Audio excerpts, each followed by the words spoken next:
Queridos irmãos, queridas irmãs, a sinceridade com que Jesus falava das consequências de ser seu discípulo é algo que realmente o distingue dos demais fundadores de religião. Até hoje, diga-se de passagem. Normalmente, uma pessoa, quando começa a juntar discípulos em torno de si mesmo, o que lhes promete é sempre glória, fama, êxito. Jesus, por outro lado, o que prometia era perseguição, ser odiado por causa dele. Anunciava que ser seu discípulo significava muitas vezes sofrer uma profunda incompreensão dentro da tua própria casa, de modo em que os filhos chegassem a matar os pais, que irmão se levantasse contra o irmão, que pais acusassem seus filhos. E ainda assim, como há 2000 anos atrás, há quem está disposto a seguir Jesus, muito embora isso signifique estar diante de contradições. Jesus também deixou muito claro que ser seu discípulo significava estar no mundo como uma ovelha em meio a lobos. E essa realidade em particular é algo que todos nós experimentamos. Talvez não tenhamos tido, como alguns cristãos infelizmente até hoje sofrem, perseguições violentas e físicas. Mas sentir-se como uma ovelha em meio a lobos é algo que todos nós, na medida em que realmente assumamos a fé como uma realidade fundamental na nossa vida, experimentaremos. Porque tantas das realidades do mundo, da cultura, daquilo que está ao nosso redor, constantemente nos coloca numa situação, se não por outra coisa, de tentação. Propostas que contradizem aquilo que a fé nos ensina, caminhos fáceis que nos levam a nos questionar sobre a eficácia e a validez de continuar seguindo a Jesus Cristo. Dúvidas que acabamos tendo que enfrentar diante, às vezes, do contraste que a nossa fé pode ter com o que o mundo ensina e que às vezes não sabemos como nos posicionar. Não é fácil. Daí a importância também de seguir aquilo que Jesus ensinou para os seus discípulos e hoje insiste para mim e para você. A necessidade de sermos prudentes como as serpentes e simples como as pombas. Simples como as pombas significa que, ainda que esse mundo às vezes nos coloque diante de situações extremas, ainda que possamos ser perseguidos, ainda que tenhamos às vezes que justificar a nossa fé para os demais, devemos sempre manter a simplicidade, ou seja, que não procuremos o caminho fácil, da vida dupla, da dupla face, de falar simplesmente para agradar os outros, dizer o que os outros querem escutar para não ter problemas. Não.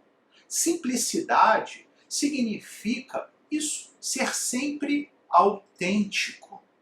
Não ter duas caras.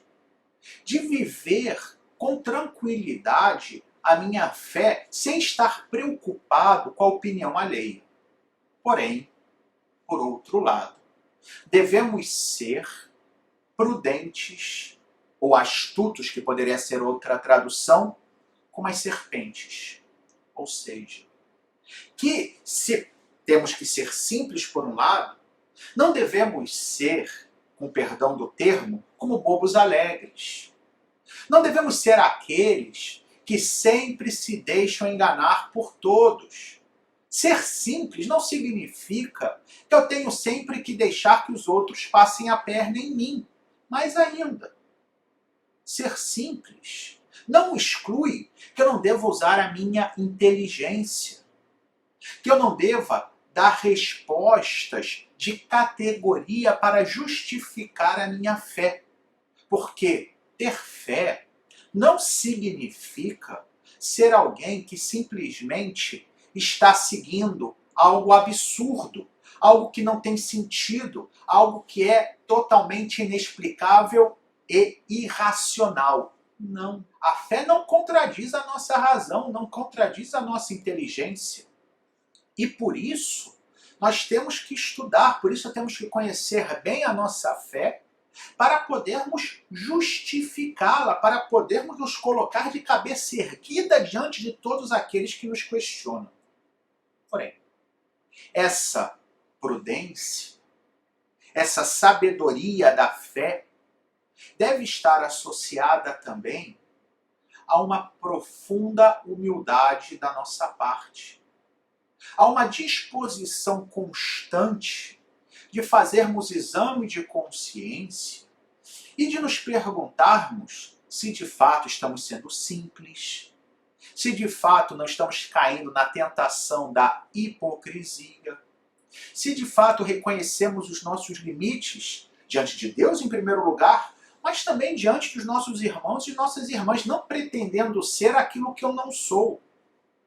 O salmo de hoje, o Salmo 50, que é o salmo penitencial por excelência, ou seja, o salmo que nos coloca diante dessa realidade irrefutável e inegável de que somos pecadores, de que somos homens e mulheres que cometem erros, porque essa é a nossa natureza, e é um salmo que nos convida sempre a pedir perdão, a reconhecer humildemente a Deus que precisamos de sua ajuda, que precisamos sim do seu perdão, mas também da sua força, também da capacidade de podermos emendar, de podermos consertar aquilo que está errado. E mais ainda, a primeira leitura de hoje, da profecia de Oséias, que conclui esse livro tão belo, que é o livro de Oséias, as profecias de Oséias, que mostram como Deus é um Deus que nos ama, um Deus que se apresenta como esposo, como aquele que quer resgatar a esposa infiel. E o final do livro, que repete um tema que ao longo dos 14 capítulos do livro de Oséias se fazem presentes, que é o tema da conversão, de deixar de lado a prática da idolatria, ou seja, de colocar algo que não é Deus no lugar de Deus, e que todos nós estamos expostos a essa tentação das respostas fáceis, né, das soluções mágicas. E o livro termina com essa afirmação em meio, né, essa chamada de conversão que vai significar abrir-se a uma vida fecunda. E o profeta usa uma imagem que é muito bonita, que é a seguinte, afirma: sou como cipreste sempre verde, de mim procede o teu fruto. O cipreste, o pinheiro, é aquela árvore que é verde o ano inteiro, ou seja, constante. E aqui uma ideia fundamental para que nós possamos assentar bem essa prudência que devemos ter diante daqueles que nos questionam. Essa prudência que vai nos fortalecer para que não nos deixamos abater, ainda que estejamos no mundo como ovelhas em meio de lobos. É essa certeza de que Deus é a realidade constante, que Deus não muda, que Deus não é como nós, seres humanos, que somos inconstantes, que hoje dizemos uma coisa, amanhã dizemos outra, que somos muitas vezes, infelizmente, aquilo que se diz Maria vai com as outras, ou seja, sempre mudando de ideia. Não, Deus permanece. E por isso podemos confiar nas suas promessas. Por isso podemos depositar a nossa vida em suas mãos, porque sabemos que Ele é constante.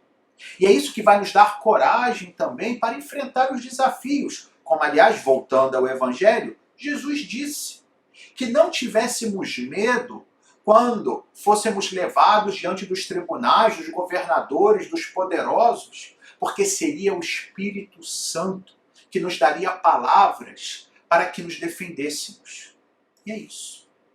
Quando a nossa vida está centrada nos ensinamentos de Jesus, quando confiamos nessa constância de Deus que não muda, nessa realidade que Ele é permanente, de que Ele é sempre fiel ao que nos ensinou, aí o Espírito Santo vem em nosso auxílio. Seja nas situações de tentações, seja nas situações de perseguições, mas sempre estará ao nosso lado. Por isso, queridos irmãos, queridas irmãs, como o Salmo 50 também, no refrão, nos convidava, que possamos, com a nossa boca, sempre anunciar o louvor do Senhor. O louvor desse Deus que é constante, desse Deus que não nos faz promessas fáceis, que não nos anuncia mentiras, que sim diz a verdade para nós, diz que sim teremos tentações, que sim seremos perseguidos, que sim passaremos por dificuldades, porém que também nos promete que estará sempre ao nosso lado, que nunca nos abandonará, que sempre nos dará a força necessária em cada momento, através do Espírito Santo, para que enfrentemos cada um dos desafios. E por isso, com toda a convicção, que possamos dizer: a minha boca anunciará o vosso louvor. Louvado seja nosso Senhor Jesus Cristo, para sempre seja louvado.